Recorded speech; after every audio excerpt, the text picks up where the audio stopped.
Hey everyone, it's FinalRound and my name is Jordan and I have a couple of picks for you for Game 5 for Thursday. This video will be brought to you by BetUS, so let's jump right into the picks. There will be images that come up on the screen.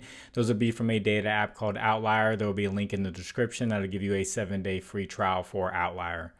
So this first pick, we're going to be back in Minnesota, so I expect Minnesota crowd to be extremely hyped, and the Timberwolves to shoot a lot better, feed off of the crowd, and I'm going with Mike Conley over 14.5 points plus rebounds at minus 128. He's gone over in the last 3 games and 8 out of the last 10 games in the playoffs. So the reason why I'm not adding his assists is he's gone under his assist line in 3 out of 4 games this series. His potential assists are starting to drop just slightly, and I think that's due to Anthony Edwards becoming more ball dominant. As these games progress and they get more intense, Anthony Edwards has the ball in his hands a lot more, and he's initiating the offense, and Mike Conley kind of becomes like a shooting guard, which if you look at Anthony Edwards' assist, he's been getting a lot of assists, and is due to the reason that he just has the ball in his hands a lot.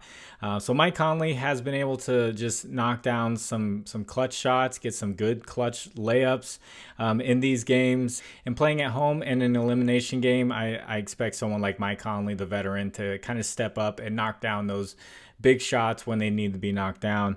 So to add on rebounds to this points line is just +2.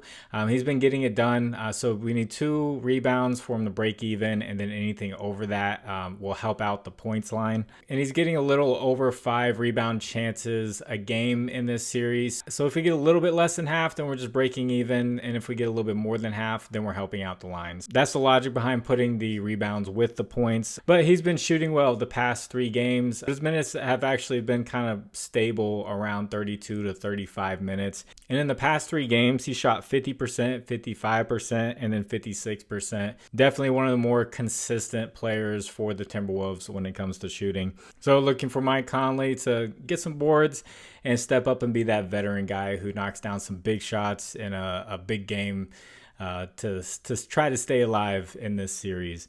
If you guys could, please like the video, and if you haven't, please subscribe to the channel. If you have a little bit of extra time, could you leave a comment for the algorithm? You can say anything and it helps. This next pick is going to be Dereck Lively over 15.5 points, rebounds, and assists at minus 130.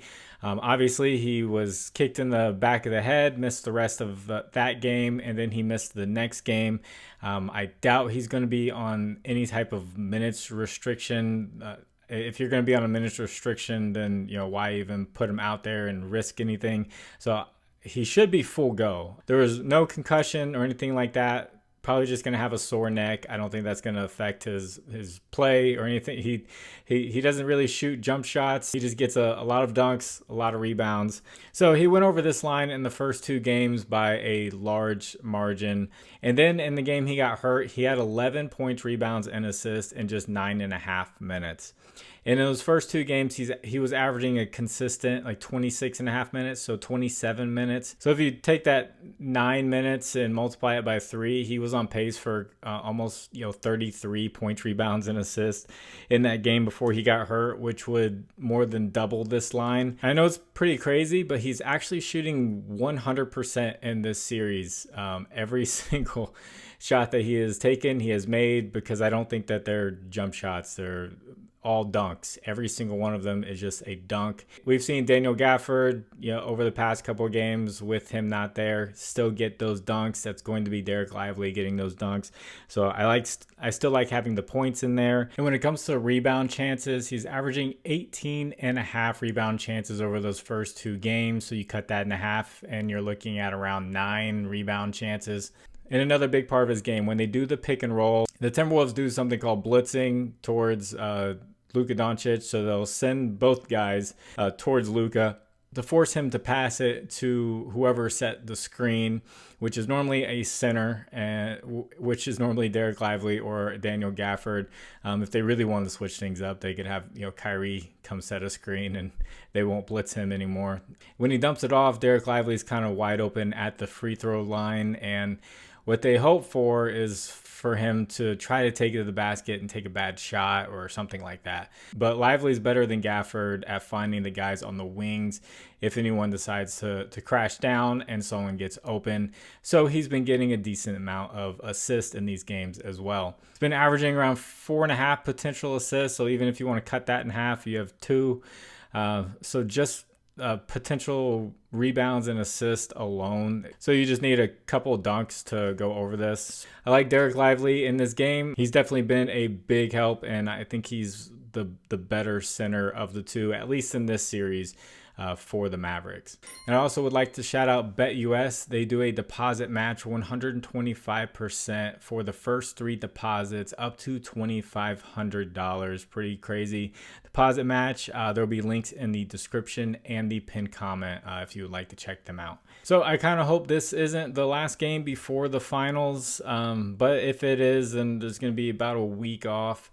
And I might take some nights off just to get some rest and then do some other nights for baseball or WNBA. WNBA did not go too well. I'll do a recap when I make that video. I think I'm expecting a little bit too much consistency from these players when it's just not like that.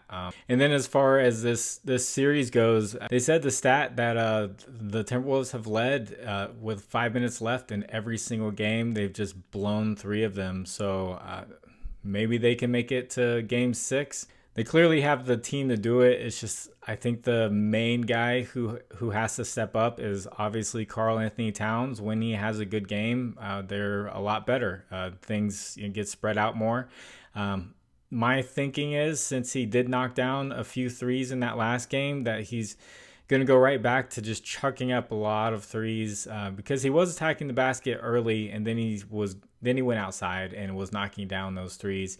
But in the previous games, he was just throwing up 3 after 3 after 3, and it was just brick after brick, and it was just hard to watch. And then Naz Reid, they've completely taken him out of the game. Like Anthony Edwards is not even looking his way.